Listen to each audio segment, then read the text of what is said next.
Well, first of all, you have been in nearly 50 local theater productions, according to Mr. Bueller here, and lots of different places, a really wide variety of roles. Yeah, I've been very lucky here in Lincoln. Are there any types of roles that you like better? That's kind of hard to say. I just like well-written roles. I'm an English teacher, okay, so that's kind of how I came to this. So as long as it's a good script and well-written, that's kind of always what I look at. That's always what attracts me. Well, Shakespeare certainly fills Shakespeare, that. yeah, he's kind of at the top, yeah, right. Is there a reason you've done so much Shakespeare? Just because Bob Hall has allowed me to do it. And I mean, wonderful opportunities, that, somebody like me who's not a professional maybe wouldn't have in another place. I mean, and not just kind of the usual Shakespeare plays. I've been in 2 Hamlets and a Macbeth and a Romeo and Juliet, but also Love's Labour's Lost and King Lear, and lots of opportunities.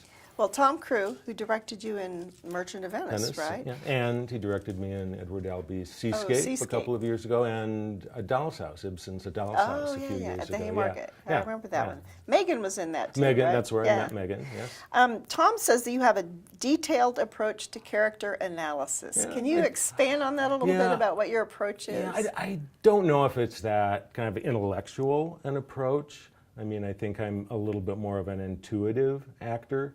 I don't sit down and kind of analyze the script. It's always something that seems to happen as the process goes along, and discovering the character, working with the other people. That's one of the things that I like about doing theater, is that you don't know where it's going to end up. You meet with the people for the first read-through.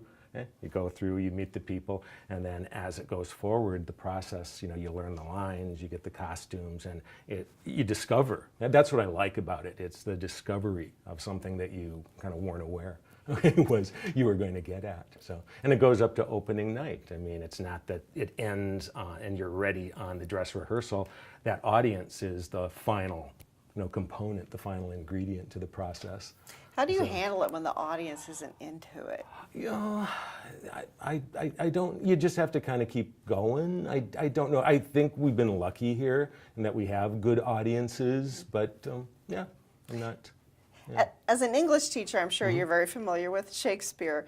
Do you remember your first Shakespeare role? Was it daunting for you?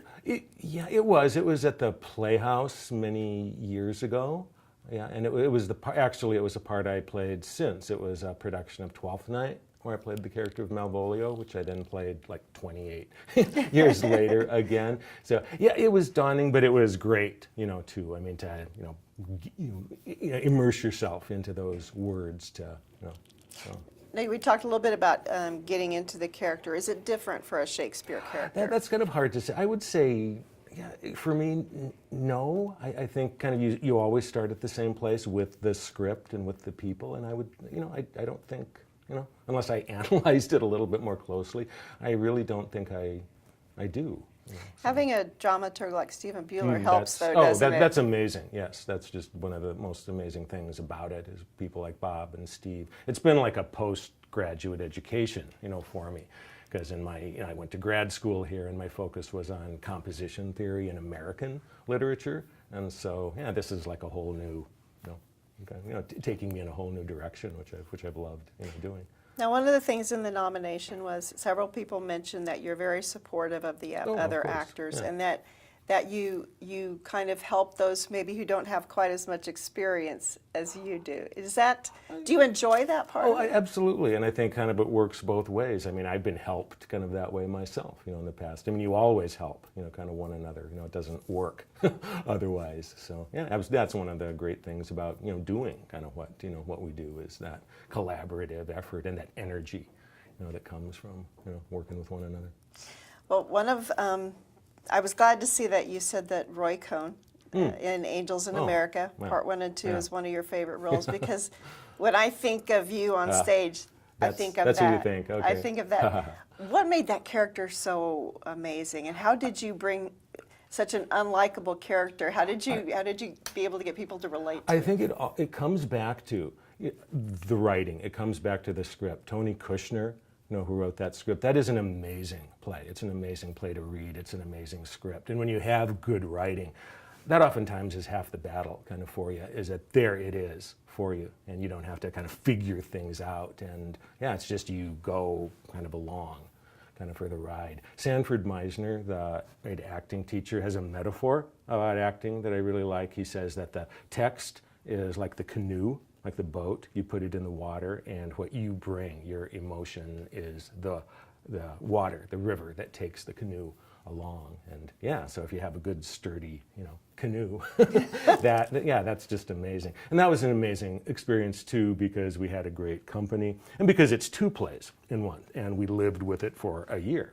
We did the first play, and then it was really exciting to think about, in a year we'll kind of get to continue this, and that's something I've never done before. That's what's unusual about that production. So.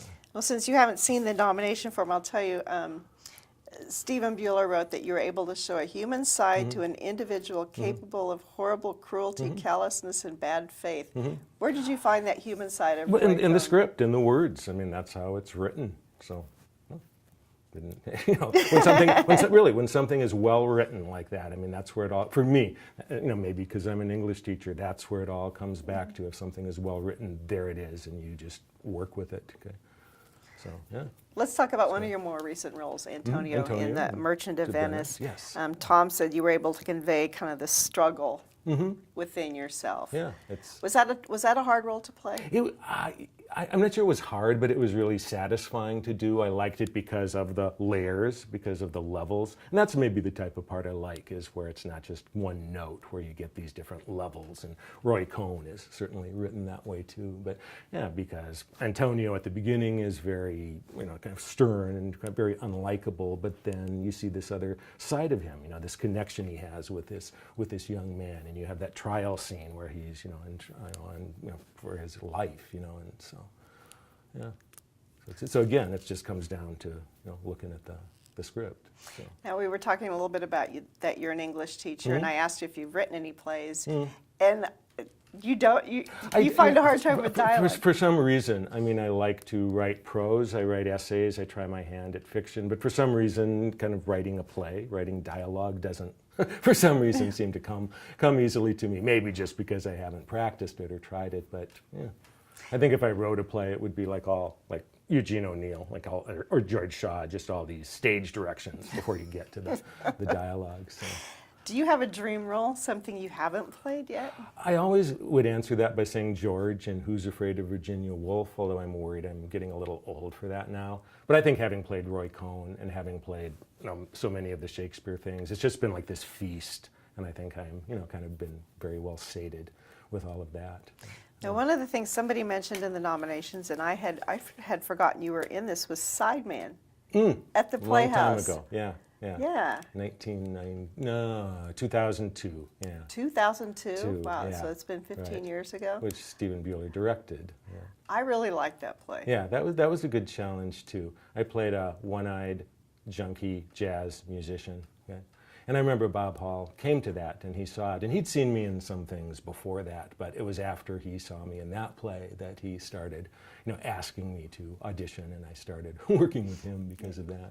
Yeah, tell me a little bit about working with Bob. He's getting the, what do we call it? Legacy? The legacy. Yeah. I was going to say legend of the arts, the legacy of the he's arts. amazing, and it's the type of thing you can't pinpoint. Like if I wanted to be, I don't have any desire to be a director either, but I've worked with a good director, and it's hard to put it into words, kind of what there is about him, right, that makes him such a good director. But I think a large part of it is that he kind of allows us to, he doesn't have things set in stone, kind of when we begin. I mean, he has a real strong vision, but he allows people to experiment and to create, and then he guides you as you go along. He doesn't, keep things too rigid, and so that sense of exploration and discovery and trusting, the people that he works with is what I think makes it so amazing, and that he has that eye, that I think you can teach anybody. So. Yeah.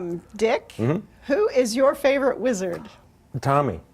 The Who's, Tommy, pinball wizard. He counts, doesn't he?